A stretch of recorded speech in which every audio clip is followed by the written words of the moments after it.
Hello everyone, welcome back to my English learning YouTube channel crack English with BC और मैं आपका English language trainer Briju Chauhan.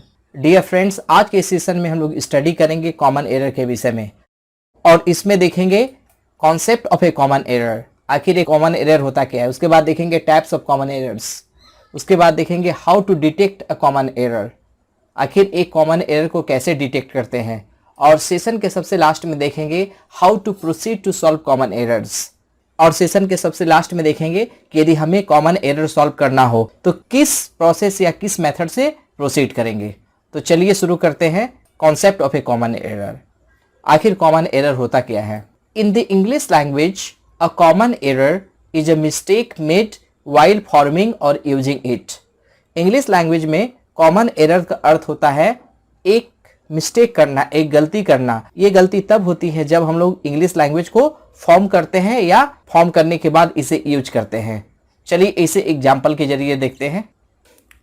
What you want, ये जो sentence है ये इनकरेक्ट है और इसमें जो एरर है ये लैंग्वेज को फॉर्म करने के समय यानी वाइल फॉर्मिंग के समय किया गया है, क्योंकि WH वर्ड के बाद हेल्पिंग वर्ब आना चाहिए, लेकिन यहाँ पे हेल्पिंग वर्ब नहीं दिया है। तो इसका जो करेक्ट सेंटेंस होगा वो होगा what do you want.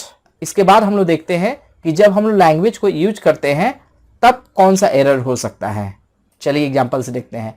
Maxwell is a notorious cricketer. यहाँ पे एरर वाइल यूजिंग है। कहने का अर्थ है कि ये जो एरर है ये इंग्लिश लैंग्वेज को फॉर्म करने के बाद यूज करते समय उत्पन्न हुआ है। आखिर क्यों? मैक्सवेल एक फेमस क्रिकेटर है, लेकिन हम लोगों ने यहाँ पे लिख दिया है नोटोरियस क्रिकेटर। और नोटोरियस का अर्थ होता है जब कोई व्यक्ति निगेटिव तरीके से, गलत सेंस में जब फेमस होता है तो उसे नोटोरियस कहते हैं, लेकिन जो मैक्सवेल है ये पॉजिटिव तरीके से फेमस है। तो यहाँ पे हम लोग नोटोरियस न लिखकर हमें फेमस क्रिकेटर लिखना पड़ेगा। तो इसका करेक्ट आंसर होगा Maxwell is a famous cricketer.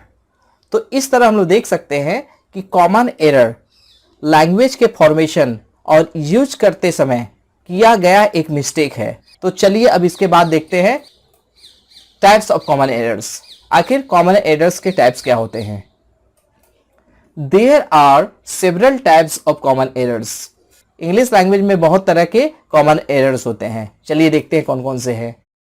Errors of parts of speech, कहने का है noun, pronouns, verbs, adverb, adjective से रिलेटेड एरर्स हो सकता है। एरर्स ऑफ स्पेलिंग्स हो सकता है। एरर्स ऑफ वोकेबुलरी हो सकता है। एरर्स ऑफ पैरेलिज्म हो सकता है। एरर ऑफ स्टैंडर्ड इंग्लिश हो सकता है, या एरर्स ऑफ सुपरफ्लस यूजेज हो सकता है। ये सारे के सारे मेजर कॉमन एरर्स हैं जो इंग्लिश लैंग्वेज में उत्पन्न हो सकते हैं। इसके बाद हम लोग देखते हैं how to detect a common error. आखिर एक कॉमन एरर को कैसे इंग्लिश लैंग्वेज में डिटेक्ट करते हैं। डियर फ्रेंड्स, इंग्लिश लैंग्वेज में कॉमन एरर को डिटेक्ट करना बहुत ही डिफिकल्ट होता है, क्योंकि यदि आप कॉमन एरर को डिटेक्ट करना चाहते हैं तो आपको इंग्लिश लैंग्वेज के ऑलमोस्ट हर एक रूल्स की जानकारी होनी चाहिए। यदि आपको इंग्लिश लैंग्वेज के हर एक रूल्स की जानकारी नहीं है तो आपके लिए बहुत ही डिफिकल्ट होगा कॉमन एरर को डिटेक्ट करने में। यानी सबसे पहले आप इंग्लिश लैंग्वेज के फॉर्मेशन और इसके यूजेस से रिलेटेड रूल्स को सीखिए, और रूल्स को सीखने के बाद मैं आपको 2 टेक्निक्स बताऊंगा जिसको फॉलो करके आप आसानी से इंग्लिश लैंग्वेज में उत्पन्न होने वाले कॉमन एरर को डिटेक्ट कर सकते हैं। तो चलिए सबसे पहले रूल को देखते हैं। मोस्ट इंपॉर्टेंट रूल्स, और पहला रूल है check the sentence from the start to the end and follow the basic sentence structure. सबसे पहले यदि आपको कॉमन एरर को डिटेक्ट करना है तो आपको सेंटेंस के बेसिक स्ट्रक्चर की जानकारी होनी चाहिए कि आखिर सेंटेंस का फॉर्मेशन कैसे होता है। एग्जाम्पल के तौर पे आप समझ सकते हैं कि सेंटेंस सब्जेक्ट से शुरू होता है, उसके बाद वर्ब आता है, फिर ऑब्जेक्ट या कॉम्प्लीमेंट आता है। यानी कहने का अर्थ यह है कि आप सेंटेंस के बेसिक स्ट्रक्चर को जानिए। सेंटेंस को कैसे फॉर्म कर सकते हैं, यदि सेंटेंस में यदि फ्रेजेज ऐड होते हैं तो उन फ्रेजेज को ऐड करने का रूल्स क्या है, प्रेपोजिशन कहाँ पे आएगा, प्रेपोजिशन के बाद किस तरह का ऑब्जेक्ट्स आएगा, डायरेक्ट नाउन फॉर्म में आएगा या जीरेंड फॉर्म में आएगा, इस तरह के बेसिक रूल्स आपको आने चाहिए।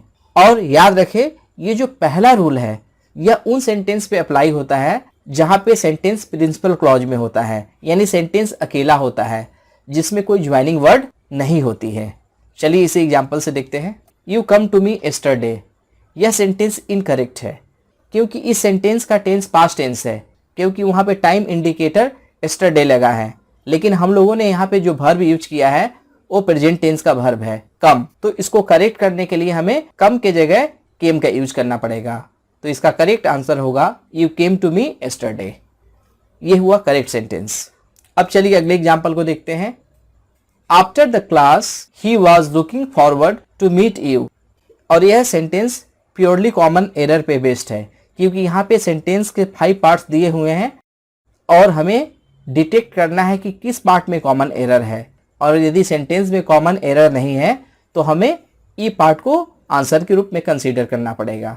तो चलिए सेंटेंस को ध्यान से देखते हैं। After the class he was looking forward to meet you.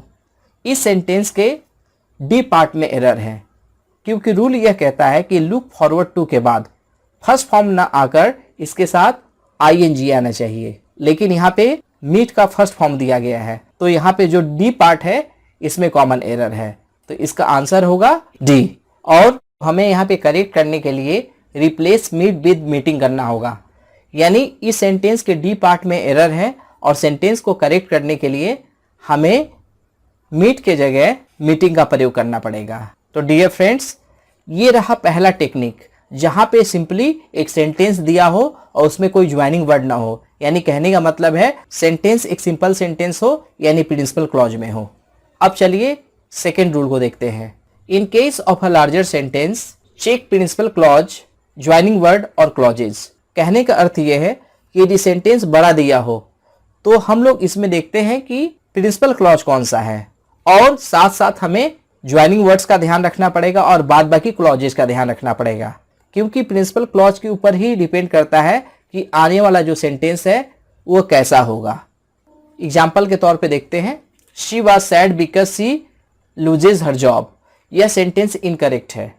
Incorrect इसलिए है क्योंकि इस सेंटेंस में 2 पार्ट है, she was sad, she loses her job, लेकिन बीच में एक सबऑर्डिनेट कंजंक्शन दिया हुआ है, यानी ज्वाइनिंग वर्ड दिया गया है, और इस सेंटेंस का प्रिंसिपल क्लॉज है शी वॉज सैड। वह सैड क्यों थी? क्योंकि उसने अपने काम को खो दिया, यानी जो जॉब वाला पार्ट है, यानी जो सबऑर्डिनेट क्लॉज है, वह भी पास्ट टेंस में होना चाहिए, क्योंकि प्रिंसिपल क्लॉज पास्ट टेंस में है।